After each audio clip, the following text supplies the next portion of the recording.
Այս օրերին շատ է քննարկում խաղաղության պայմանագիրը կամ համաձայնագիրը, սակայն այս քննարկումները հիմնականում տարվում են իշխանության օրակարգի շրջանակներում, որտեղ հիմնականում մեկնաբանվում են դրա դրույթները,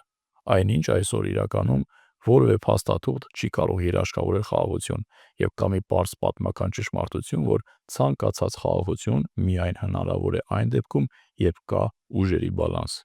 1500 թվականից ի վեր ամբողջ աշխարհում կնքվել է ավելի քան 2000 խաղաղության պայմանագիր, սակայն նրանց տևողությունը միջինացված կերպով եղել է ոչ ավելի քան 2 տարի և բոլոր դեպքերում, երբ խախտվել է ուժային բալանսը, նաև սկսել է չգործել խաղաղության պայմանագիրը։ Հետևաբար, խիստ վտանգավոր է և անընդունելի հանրային կարծիքի մանիպուլացումը, որով հասարակության մոտ ձևավորում են խաղաղության պատրանք, քանի որ խաղաղությունը որևէ կերպ երաշխավորված չի կարող լինել պայմանագրերով, և այսօր աշխարհում տիրում է բացառապես ուժային քաղաքականություն։